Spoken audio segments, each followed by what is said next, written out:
Hello guys, मैं कल्याण Sahu Ramanujan classes दुर्ग में आपका हार्दिक स्वागत करता हूँ। चलिए भाई, एक और नए टॉपिक के बारे में बात करते हैं और एक और टॉपिक के को सीखते हैं, है ना।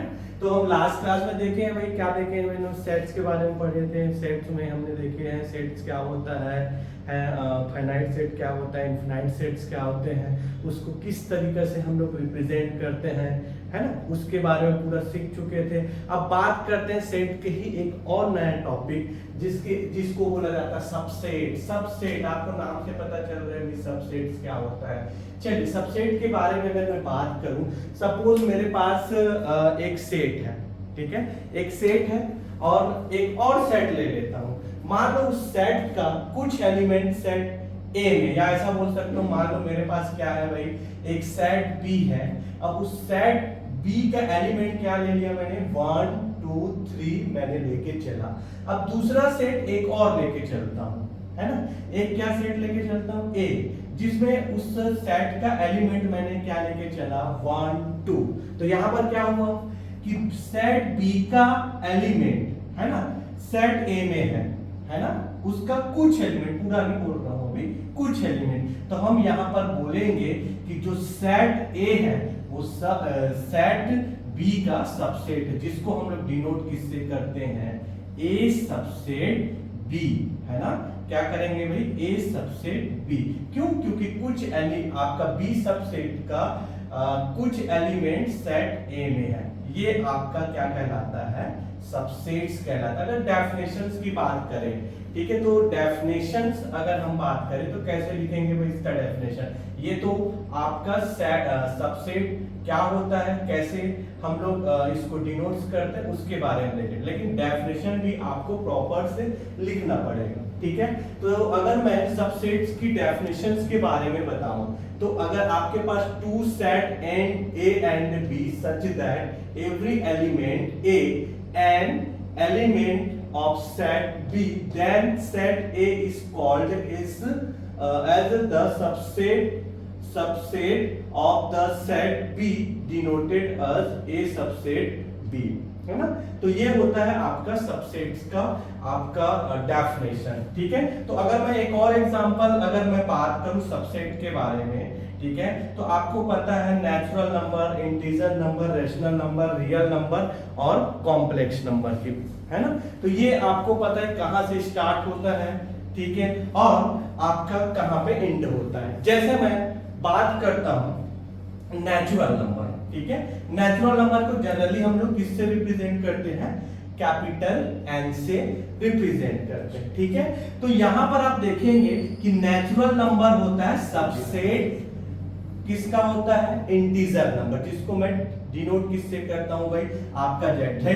आप देखेंगे कि n किससे स्टार्ट होता है, 1 2 3 एंड सो ऑन। अगर आप इंटीजर की बात करें तो इंटीजर में आपका पूरा पॉजिटिव नेगेटिव जितने भी वैल्यू होते हैं वो आपका आ जाता है ना। तो यहां पर देखेंगे कि n सबसेट है आपका z का, मतलब इंटीजर नंबर का, ठीक है। इंटीजर में आपका पूरा पॉजिटिव नेगेटिव वैल्यू पूरी आ जाती है। वैसे ही आपका क्या होता है यहाँ पर रैशनल नंबर, रैशनल, ठीक है। तो याद रखना z सबसेट होता है रैशनल नंबर का, ठीक है। z किसका सबसेट होता है भाई, z मतलब इंटीजर सबसेट होता है रैशनल नंबर का। तो आपको पता है कि रैशनल नंबर जो जनरली जो होता है उसको हम लोग p अपॉन q के फॉर्म में क्या करते हैं, डिनोट करते हैं, जहां पर q क्या नहीं हो सकता, डज नॉट इक्वल टू 0। तो आपको याद रख, जितने भी इंटीजर नंबर होते हैं वो पूरे पूरे रैशनल नंबर होते हैं, है ना। तो याद रखना, आप यहाँ पर हम बोल सकते हैं कि आपका रैशनल नंबर जो होता है, इंटीजर जो नंबर होता है वो रैशनल का सबसेट होता है। वैसे ही आपका जो आपके पास रैशनल नंबर है वो पूरी पूरी रियल नंबर का क्या होता है, सबसेट होता है। अब रियल नंबर में जितनी एन जेड क्यू में जितनी भी आपकी वैल्यू आती है उतना पूरा रियल नंबर में आपका आ जाता है, ठीक है। तो हम ये बोल सकते हैं कि रैशनल नंबर भी आपका सबसेट होता है रियल नंबर। उसी प्रकार आपका ये जो रियल नंबर जो होता है, ठीक है। रियल नंबर आपका सबसेट होता है कॉम्प्लेक्स नंबर का। किसका? कॉम्प्लेक्स नंबर का। क्यों भाई? कॉम्प्लेक्स नंबर को हम लोग जनरली डिनोट करते हैं z equal to a plus i b से, जहां पर ए बी क्या रहता है? पूरा पूरा रियल नंबर्स होते हैं, ठीक है। तो इसका मतलब हम ये बोल सकते हैं रियल नंबर किसका सबसेट होता है? आपका कॉम्प्लेक्स नंबर का होता है। ओके, आई थिंक आपको समझ आ गया। अगर मैं एक आध और आपको बता दूं जिससे आपका सबसेट्स क्लियर है, तो मैं एक आध एग्जांपल और बता देता हूं जी, जिससे आपकी पूरी पूरी से ये क्लियर हो जाए। जैसे मैं सबसेट्स की अगर मैं बात करूं, एक और एग्जांपल देख लेते हैं, थर्ड नंबर है ना। अगर मैं एक सबसेट ले लेता हूं, ठीक है, सबसेट जैसे मैंने एक सी सबसेट ले लिया, ए कॉमा बी कॉमा सी, एक और सबसेट ले लिया डी, है ना, वो सॉरी सेट ले लिया मैंने, एक सेट ले लिया बी सी ले लिया। तो हम यहां पर बोलेंगे कि डी जो होता है सबसेट होता है सी, ठीक है। डी जो होता है, सॉरी उल्टा बोल दिया, हाँ ठीक है, डी जो है सबसेट होता है सी का, ठीक है। ये अगर मैं यही एक और कुछ एग्जांपल ले लूं, जैसे मैं एक सेट ले लिया 1 2 3, राइट, और दूसरा सेट मैंने ले लिया 4 5, ठीक है, मैंने लेके चला, है ना। तो मैंने सेट ए लेके चला 1 2 3 और सेट बी लेके चला मैंने 4 5 लेके चला। तो यहां पर ए सबसेट बी हम इसको नहीं बोल सकते हैं। क्यों नहीं बोल सकते भाई? क्यों? या हम ऐसा नहीं बोल सकते कि बी सबसेट ए हम इसको नहीं बोल सकते। क्यों?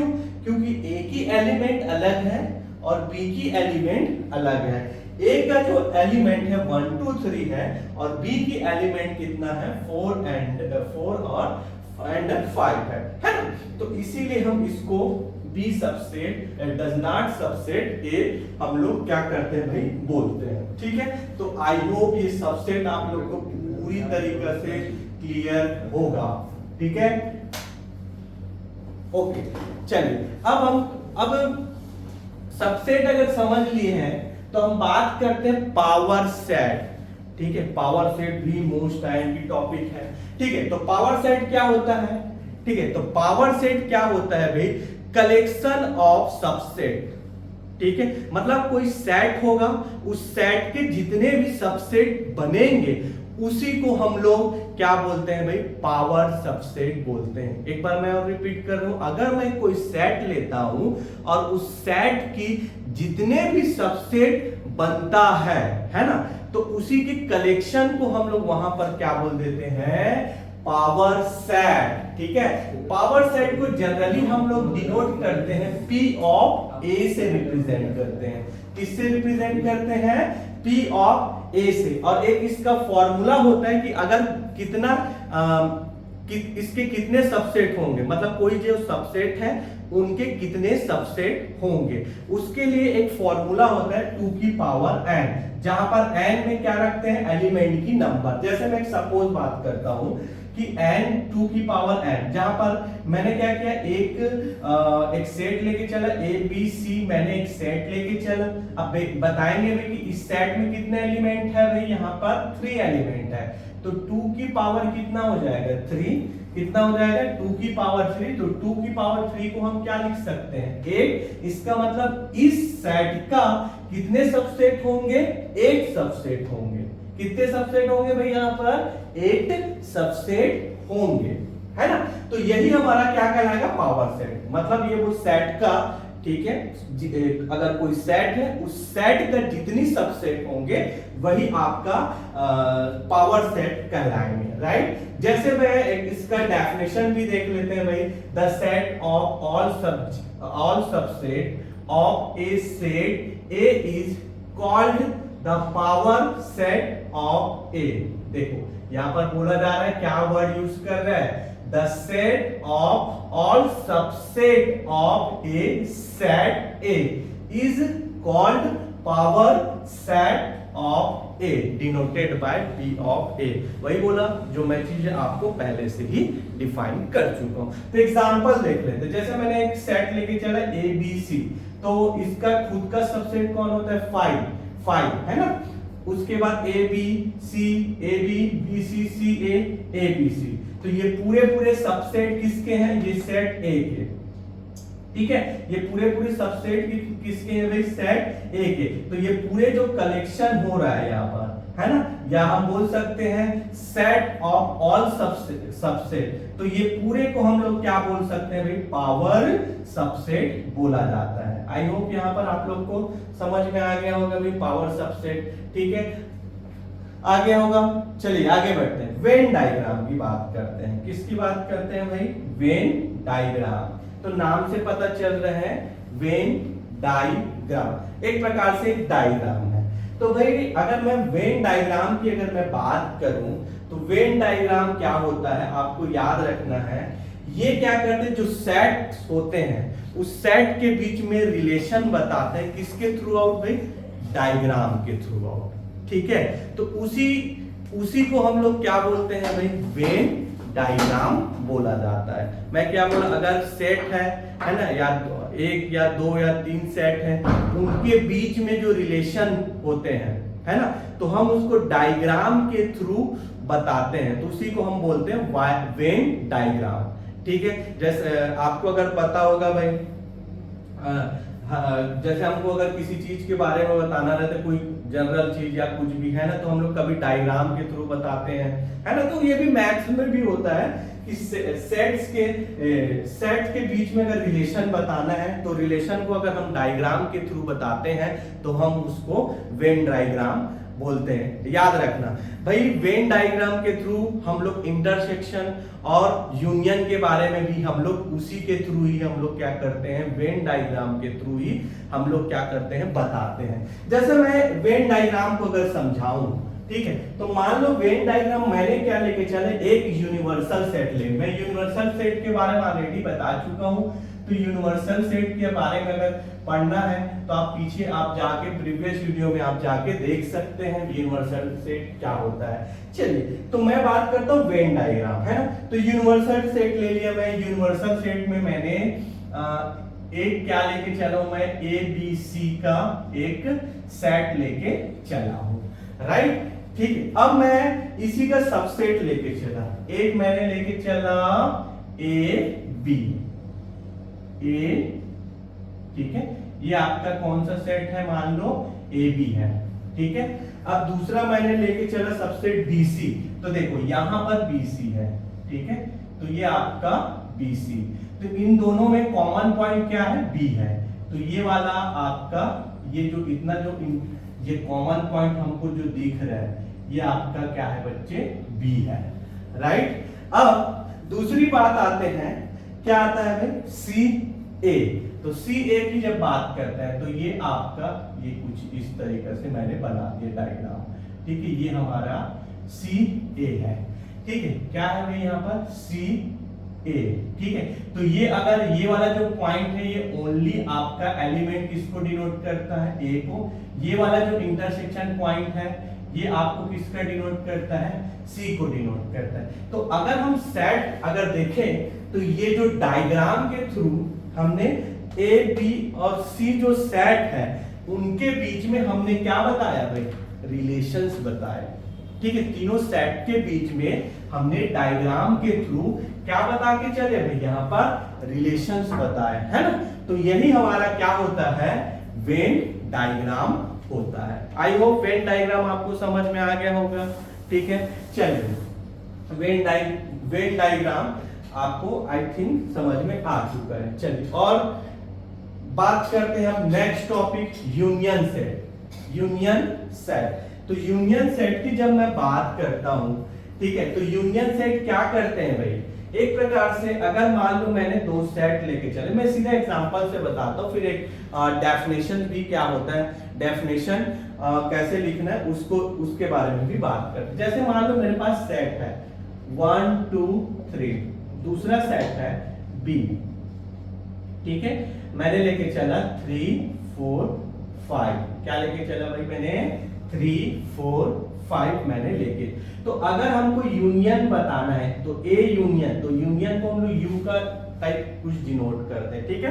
तो ए यूनियन बी, तो हम क्या करते हैं इसको, अगर ए दोनों सेट में अगर यूनियन निकाले तो एक साथ कंबाइन करके लिख लेते हैं, और जो आपके पास जो एलिमेंट रिपीट हुआ रहता है उस एलिमेंट को हम क्या करते हैं वन टाइम लिखते हैं, जैसे 1 2 3 4 5। तो ये हमारा क्या निकल गया, दो सेट के बीच में क्या निकल गया भाई, यूनियन निकल चुका है।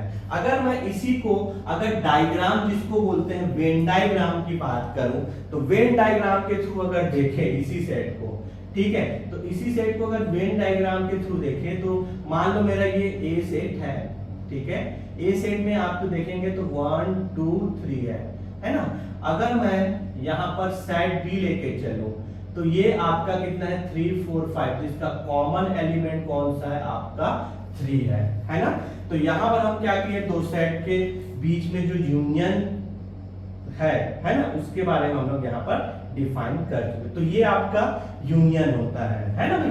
दो सेट के बीच में यूनियन कैसे निकालते, आई होप समझ गए, 1 2 3 है ना। और कोई एग्जांपल अगर इसका डेफिनेशन देखेंगे प्रॉपर तो कैसा है भाई, let A and B be two given set union of A and B is set of all this element which are either in A or in B or in both A and B, ठीक है। तो आपको यहां पर क्या करना है भाई, हम लोग जो element A and set B में जो एलिमेंट रहते हैं या B में और सेट A में जो एलिमेंट होते हैं उसको हम लोग कुछ इस तरीके से अरेंज करके हम यहाँ पर लिख देते हैं भाई। ये आपका क्या हो गया भाई, यूनियन हो गया। अगर मैं एक और एग्जांपल की अगर बात करूं तो कुछ इस तरीके से और लिख सकते हैं, जैसे मैं अगर बात करूं सेट A है और A B C है, सेट B है, ठीक है, या मैं आगे पीछे ले लेता हूं। सपोज मैंने सेट A लेके चला B C D और मैंने सेट B लेके चला A B C, ठीक है। तो हम इसका जब यूनियन निकालेंगे तो हम कुछ इस तरीके से इसको लिख सकते हैं, है ना। मतलब हम इसको कंबाइन कर देते हैं तो A B C D, तो ये हमारा क्या निकल जाता है भाई, यूनियन निकल जाता है। तो ये आपका क्या कहलाया हमारा सबसेट के बाद पावर सेट देखें, फिर यूनियन सेट देखें, ठीक है। तो ये हमारा यूनियन सेट है। अगर और अब नेक्स्ट पढ़ते हैं भाई इंटरसेक्शन, ठीक है।